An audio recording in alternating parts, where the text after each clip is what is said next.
ಸರ್ಕಾರದ ಕಾರ್ಮಿಕ, ಕೃಷಿ ಮತ್ತು ಆರ್ಥಿಕ ನೀತಿಗಳನ್ನು ವಿರೋಧಿಸಿ ವಿವಿಧ ಕಾರ್ಮಿಕರ ಸಂಘಟನೆಗಳು ರಾಷ್ಟ್ರವ್ಯಾಪಿ ಸಾರ್ವತ್ರಿಕ ಮುಷ್ಕರಕ್ಕೆ ಹಿನ್ನೆಲೆಯಲ್ಲಿ ಇಂದು ನಗರದಲ್ಲಿ ಪ್ರತಿಭಟನೆ ನಡೆಸಲಾಯಿತು. ನಗರದ ಅಂಬೇಡ್ಕರ್ ವೃತ್ತದಲ್ಲಿ ಮೂಲಕ ಟಿಪ್ಪು ಸುಲ್ತಾನ್ ವೃತ್ತದವರೆಗೂ ಕೇಂದ್ರ ಸರ್ಕಾರ ವಿರುದ್ಧ ಘೋಷಣೆ ಕೂಗಿ ತೀವ್ರ ಆಕ್ರೋಶ ವ್ಯಕ್ತಪಡಿಸಿದರು. ಕೇಂದ್ರ ಸರ್ಕಾರ ದುಡಿಯುವ ವರ್ಗದ ವಿರೋಧಿ 4 ಲೇಬರ್ ಕೋಡ್ಗಳನ್ನು ಜಾರಿ ಮಾಡಿರುವುದನ್ನು ವಿರೋಧಿಸಿ ವಿಬಿಜಿ ರಾಮ್ಜಿ ಯೋಜನೆಯನ್ನು ಜಾರಿ ಮಾಡಿ ಉದ್ಯೋಗ ಖಾತ್ರಿಯನ್ನು ನಾಶಪಡಿಸುತ್ತಿರುವ ಕೇಂದ್ರ ಸರ್ಕಾರದ ಕ್ರಮವನ್ನು ವಿರೋಧಿಸಿ ಈ ಕಾಯ್ದೆಗಳನ್ನು ವಾಪಸ್ ಪಡೆಯಬೇಕು. ಕರ್ನಾಟಕ ರಾಜ್ಯ ಸರ್ಕಾರ 4 ಲೇಬರ್ ಕೋಡ್ಗಳಿಗೆ ನಿಯಮ ರೂಪಿಸದೆ ಜಾರಿ ಮಾಡಬಾರದೆಂದು ಪ್ರತಿಭಟನಾಕಾರರು ಒತ್ತಾಯಿಸಿದ್ದಾರೆ. 2005ರಲ್ಲಿ ಯುಪಿಎ ಜಾರಿಗೆ ತಂದಿದ್ದ ನರೇಗಾದಿಂದ 21 ವರ್ಷದಲ್ಲಿ ಕೋಟ್ಯಾಂತರ ಮಂದಿಗೆ ಉದ್ಯೋಗ ಖಾತ್ರಿ ನೀಡಲಾಗಿತ್ತು. ಈ ಕಾಯ್ದೆ ರದ್ದುಪಡಿಸಿ ಜಾರಿಗೆ ತಂದಿರುವ ವಿಬಿಜಿ ರಾಮ್ಜಿಯಿಂದ ನಿರುದ್ಯೋಗದ ಪ್ರಮಾಣ ಹೆಚ್ಚಳವಾಗುತ್ತದೆ. ಉದ್ಯೋಗದಲ್ಲಿ ಮಹಿಳೆಯರ ಪಾಲುದಾರಿಕೆ ಇಳಿಕೆಯಾಗುತ್ತದೆ. ಕನಿಷ್ಠ ವೇತನದ ರಕ್ಷಣೆ ಇಲ್ಲದೆ ಕಾರ್ಮಿಕರು ಸಂಕಷ್ಟಕ್ಕೆ ತಳ್ಳಲ್ಪಡುತ್ತಾರೆ. ದಲಿತ ಮತ್ತು ಆದಿವಾಸಿಗಳ ಕುಟುಂಬಗಳ ಮೇಲೆ ಅಧಿಕ ಒತ್ತಡ ಸೃಷ್ಟಿಯಾಗುತ್ತದೆ. ಗ್ರಾಮೀಣ ಅಭಿವೃದ್ಧಿಗೆ, ಗ್ರಾಮೀಣ ಬದುಕಿಗೆ ಈ ಕಾಯ್ದೆ ಮಾರಕವಾಗುತ್ತದೆ ಎಂದು ಕೇಂದ್ರದ ವಿರುದ್ಧ ಆಕ್ರೋಶ ವ್ಯಕ್ತಪಡಿಸಿದರು. ಗ್ರಾಮೀಣ ಜನರ ಬದುಕುವ ಹಕ್ಕು ಉಳಿಸಲು ವಿಬಿಜಿ ರಾಮ್ಜಿ ಕಾಯ್ದೆಯನ್ನು ಸಂಪೂರ್ಣವಾಗಿ ರದ್ದುಗೊಳಿಸಬೇಕು. ನರೇಗಾ ಯೋಜನೆ ಮರುಜಾರಿಗೊಳಿಸಬೇಕು. ಜನರ ಉದ್ಯೋಗದ ಹಕ್ಕನ್ನು ಮರುಸ್ಥಾಪಿಸಬೇಕು ಎಂದು ಒತ್ತಾಯಿಸಿದ್ದಾರೆ. Labour code ರದ್ದುಗೊಳಿಸಬೇಕು. ನರೇಗಾ ಯೋಜನೆಯನ್ನು ಪುನರ್ಸ್ಥಾಪಿಸಿ ವಿಬಿಜಿ ರಾಮ್ಜಿ ಕಾಯ್ದೆ ರದ್ದುಗೊಳಿಸಿ ಭೂ ಸ್ವಾಧೀನ ಕಾಯ್ದೆಯನ್ನು ಹಿಂಪಡೆಯಲು ಒತ್ತಾಯಿಸಿದರು. ಕೇಂದ್ರ ಮತ್ತು ರಾಜ್ಯ ಸರ್ಕಾರಗಳು ತಂದಿರುವ ಭೂ ಸುಧಾರಣಾ, ಎಪಿಎಂಸಿ, ಜಾನುವಾರು ಸಂರಕ್ಷಣಾ ತಿದ್ದುಪಡಿ ಕಾಯ್ದೆ ಹಿಂಪಡೆ ಹಾಗೂ ವಿದ್ಯುತ್ ಶಕ್ತಿ ಖಾಸಗೀಕರಣ ಬೇಡ. ಈ ಮಸೂದೆ ಕಾಯ್ದೆಯನ್ನು ಹಿಂಪಡೆಯಬೇಕು. ವಿಮಾ ತಿದ್ದುಪಡಿ ಕಾಯ್ದೆ, ಶಾಂತಿ ಕಾಯ್ದೆ ರದ್ದುಗೊಳಿಸಬೇಕು. ಕರ್ನಾಟಕ ಸರ್ಕಾರ ಕಾರ್ಮಿಕ ಸಂಹಿತೆಗಳಿಗೆ ಈಗ ತಂದಿರುವ ಗೆಜೆಟ್ ನೋಟಿಫಿಕೇಶನ್ ವಾಪಸ್ ಪಡೆಯಬೇಕು ಮತ್ತು ಒಕ್ಕೂಟ ಸರ್ಕಾರ ತಂದಿರುವ ಜನವಿರೋಧಿ ಮಸೂದೆಗಳನ್ನು ವಿರೋಧಿಸಬೇಕು ಹಾಗೂ 2025 ಆಗಸ್ಟ್ ತಿಂಗಳಲ್ಲಿ ಕನಿಷ್ಠ ವೇತನ ಹೆಚ್ಚಳದ ಕುರಿತು ಕನಿಷ್ಠ ವೇತನ ಸಲಹಾ ಮಂಡಳಿ ನೀಡಿರುವ ಶಿಫಾರಸನ್ನು ಅಂತಿಮ ಅಧಿಸೂಚನೆಯಾಗಿ ಹೊರಡಿಸಬೇಕು ಎಂದು ಒತ್ತಾಯಿಸಿದರು.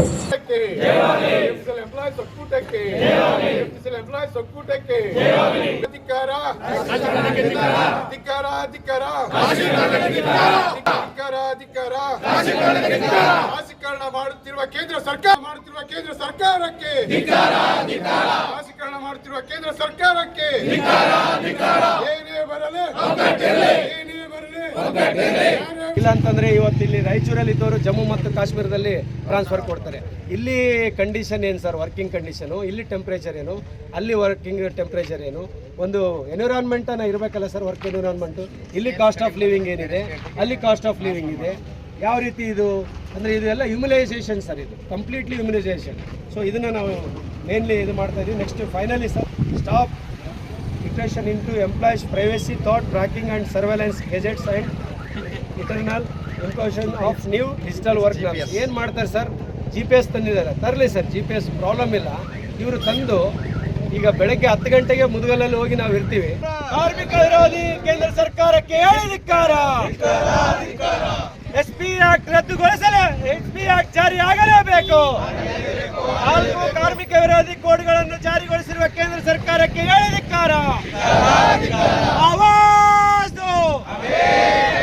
ಇವತ್ತು ಕರೆ ನೀಡಿದಂತ ಒಂದು ಮುಷ್ಕರಕ್ಕೆ ತಾವೆಲ್ಲರೂ ಭಾಗವಹಿಸೋದಕ್ಕೆ ಮೊದಲನೇದಾಗಿ ತಮಗೆಲ್ಲರಿಗೂ ತುಂಬ ಹೃದಯದ ಧನ್ಯವಾದಗಳನ್ನು ಸಲ್ಲಿಸ್ತಾ ಇದ್ದೇನೆ. ಇವತ್ತು ಇಡೀ ಕೇವಲ ಕರ್ನಾಟಕ ಅಲ್ಲ, ಇಡೀ ಕರ್ನಾಟಕ, ಇಡೀ ಭಾರತದಾದ್ಯಂತ ಇವತ್ತು ಏನು ಕೇಂದ್ರ ಸರ್ಕಾರ ತರುವಂಥ ಒಂದು ವಿದ್ಯುತ್ ಖಾಸಗೀಕರಣವನ್ನು ವಿರೋಧಿಸಿ ಇವತ್ತು ಇಡೀ ಭಾರತದಾದ್ಯಂತ ಇವತ್ತು ಸಾಂಕೇತಿಕ ಒಂದು ಧರಣಿಯನ್ನು ನಾವು ಇವತ್ತು ಹಮ್ಮಿಕೊಂಡಿದ್ದೇವೆ. ಈ ಧರಣಿ, ಈ ಒಂದು ಖಾಸಗೀಕರಣ ಆದರೆ ಮುಂದಿನ ದಿನಗಳಲ್ಲಿ ಸ್ನೇಹಿತರೆ, ನಾವು ನೀವು ಆಗಲಿ ಯಾರೇ ಆಗಲಿ ನೆಮ್ಮದಿಯಿಂದ ಬದುಕಲು ಆಗಿಲ್ಲ. ಈ ನಿಮಗೆಲ್ಲ ಗೊತ್ತಿರಬೇಕು, 2003ರಿಂದ ನಮ್ಮಲ್ಲಿ ವಿದ್ಯುತ್ ಕಾಯ್ದೆ ಜಾರಿಗೆ ಬಂತು. 2003 ತದನಂತರದಲ್ಲಿ ನಿಮ್ಗೆ ಗೊತ್ತಿರಬೇಕು, 2019, 20, 21ರಲ್ಲಿ ಕರೋನಾ ಇದ್ರೂ ಕೂಡ ಆವಾಗಿನ ಕಾಲದಲ್ಲಿ ನಾವಾಗಲೂ ಬಿಲ್ ಪಾಸ್ ಮಾಡ್ತೇವೆ ಅಂದರು.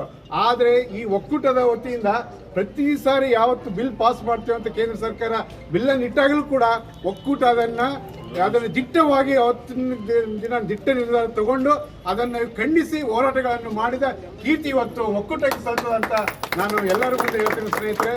ಆ ಒಂದು ಏನು ಇವತ್ತು ನಾವು ತೋರಿಸಿದಂಥ ಒಂದು ಶಕ್ತಿಯ ಫಲವಾಗಿ ಇದುವರೆಗೂ ಖಾಸಗೀಕರಣವನ್ನು ನಮ್ಮ ಮೇಲೆ ಏನು ಒಂದು ತೂಗುಕತ್ತಿಯಾಗಿ ತೂಗ್ತಾ ಇದೆ.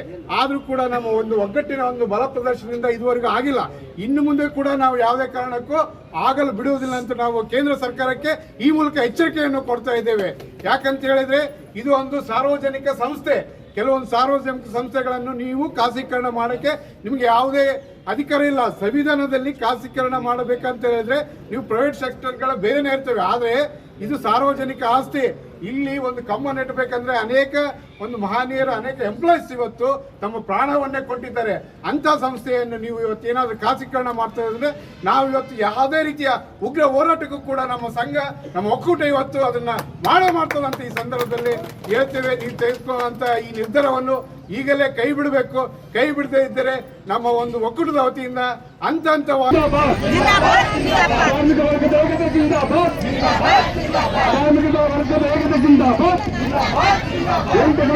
ನಮ್ಮ ಹಕ್ಕು 8 ಗಂಟೆ ಕೆಲಸ ನಮ್ಮ ಹಕ್ಕು. ಕಾರ್ಮಿಕ ಕಾನೂನುಗಳನ್ನು ಬದಲಿಸಬೇಡಿ. ಕಾರ್ಮಿಕ ಕಾನೂನುಗಳನ್ನು ಬದಲಿಸಬೇಕು.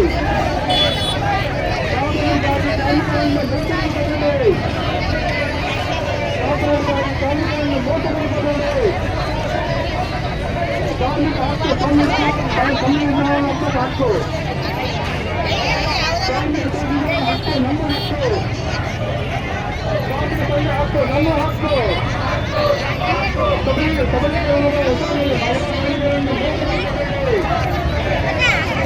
ಪಡ್ಕೊಳ್ತಾ ಇರೋದು ನಾವೆಲ್ಲರೂ ಇವತ್ತು ಗಮನಿಸಬೇಕಾಗಿದೆ.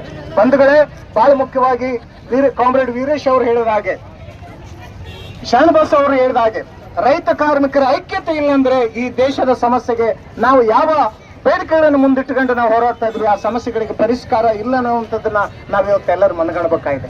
ಈ ರೈತ ಕಾರ್ಮಿಕರ ಐಕ್ಯತೆ ಜೊತೆಗೆ ಜಾಗತೀಕರಣ ಮತ್ತು ಕೋಮುವಾದದ ವಿರುದ್ಧ ಕೂಡ ನಾವು ಹೋರಾಡುವಂತ ಸವಾಲು ಇವತ್ತು ನಮ್ಮ ಮುಂದಿದೆ. ಹಾಗಾಗಿ ಬಂಧುಗಳೇ, ಇವತ್ತು ಈ ಮುಷ್ಕರ ಅತ್ಯಂತ ಯಶಸ್ವಿ ಆಗಲಿ ಅಂತ ಹೇಳ್ಬಿಟ್ಟು ನಾವು ಈ ಸಂದರ್ಭದಲ್ಲಿ ಹೇಳ್ತಾ, ಈ ಹೋರಾಟದಲ್ಲಿ ಕುಂತಂತ ಬಹಳಷ್ಟು ಜನ ಸ್ನೇಹಿತರು, ಕಾರ್ಮಿಕ ಸಂಘಟನೆಗಳು, ನೌಕರರು ಕೂಡ ಈ ರ್ಯಾಲಿ ಹೋಗುವ ಸಂದರ್ಭದಲ್ಲಿ ಬೇರೆ ಕಡೆ ಹೋಗಲಾರ್ದೇ ಈ ರ್ಯಾಲಿ ಉದ್ದಕ್ಕೂ, ಈ ಕಾರ್ಯಕ್ರಮದ ಉದ್ದಕ್ಕೂ ಎಲ್ಲರೂ ಪಾಲ್ಗೊಳ್ಬೇಕಂತ ಹೇಳ್ಬಿಟ್ಟು ಈ ಸಂದರ್ಭದಲ್ಲಿ ಹೇಳ್ತಾ, ಅಖಿಲ ಭಾರತ ಕಿಸಾನ್ ಸಂಘಟನೆ AKS ಪರವಾಗಿ ಎಲ್ಲರಿಗೂ ಧನ್ಯವಾದಗಳನ್ನು ಹೇಳ್ತಾ,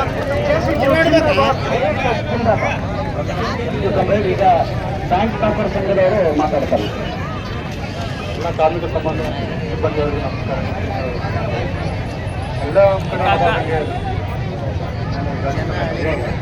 ಆದ್ರೆ ಇವತ್ತು ನಮ್ಮ 29 ಲೇಬರ್ ಕೋಡ್ ಏನಿದಾವೋ ಅದರಲ್ಲಿ 4 ಕೋಡನ್ನು ಇವತ್ತು ಕೇಂದ್ರ ಸರ್ಕಾರ ತಂದಿದೆ. ಆ ಒಂದು ಸಣ್ಣ ಅದರಲ್ಲಿ ಒಂದು ವಿಶೇಷತೆ ಏನಂತಂದ್ರೆ ಎಂಪ್ಲಾಯ್ಮೆಂಟ್ ಟೈಮ್ ಅಂತ ಕೊಟ್ಟಿದ್ದಾರೆ ಅವರು. ನಮ್ಮ ಇವತ್ತಿನ ಕಾರ್ಮಿಕರ ಸಮಯ ಬಂದು 8 ತಾಸು ನಮ್ಮ ಸಮಯ. ಆದ್ರೆ ಈ ಹೊಸ ಕಾನೂನು ಪ್ರಕಾರ ಒಂದು ದಿನಕ್ಕೆ 12 ತಾಸು ಕೆಲಸ ಮಾಡಬೇಕು ಅಂತ ಹೇಳಿ ಈ ಕಾಯ್ದೆಯನ್ನು ತಂದಿದ್ದಾರೆ ಅವರು. ಸೊ ಹಾಗಾಗಿ ನಮ್ಮ ಈ ಒಂದು ಸುಮಾರು 250 ಮಿಲಿಯನ್ ಜನ ಇವತ್ತು ಕಾರ್ಮಿಕರು ನಮ್ಮ ಇವತ್ತು ಸ್ಟ್ರೈಕಲ್ಲಿ ಪಾಲ್ಗೊಳ್ತಾ ಇದ್ದಾರೆ ದೇಶಾದ್ಯಂತ. ಈ ಒಂದು ಟೈಮ್ ಎಂಪ್ಲಾಯ್ಮೆಂಟ್ ಹೇಗೆ ಅಂತಂದ್ರೆ ಎಲ್ಲರಿಗೂ ಒಂದು ಅವಕಾಶ, ಮನೆಯಲ್ಲಿ ಅವಕಾಶ ಇರ್ತದೆ ತಂದೆ ತಾಯಿಯವರಿಗೆ. ನಮ್ಮ ಮಕ್ಕಳು ಗೌರ್ಮೆಂಟ್ ಉದ್ಯೋಗದಲ್ಲಿ ಇರಬೇಕು, ಶಾಶ್ವತವಾಗಿ ಒಂದು ಉದ್ಯೋಗ ಸಿಗಬೇಕು ಅಂತ ಅನ್ಕೊಳ್ತೀವಿ. ಆದ್ರೆ ಈ ಹೊಸ ಕಾನೂನು ಪ್ರಕಾರ ಬರೀ ಅಪ್ರೆಂಟಿಸ್ ಟೈಪ್ ಎಂಪ್ಲಾಯ್ಮೆಂಟ್ ಇದೆ, ಪರ್ಮನೆಂಟ್ ಎಂಪ್ಲಾಯ್ಮೆಂಟ್ ಇಲ್ಲ ಇದರಲ್ಲಿ. ಇದರಿಂದ ಯಾರಿಗೂ ಎಷ್ಟೇ ಮಕ್ಕಳು ಓದಿದ್ರು ಅವರಿಗೆ ಪರ್ಮನೆಂಟ್ ಜಾಬ್ ಅಂತೂ ಇಲ್ಲ ಈ ಹೊಸ ಕಾನೂನು ಪ್ರಕಾರ. ಏನೇ ಇದ್ರು 1 ವರ್ಷ 2 ವರ್ಷ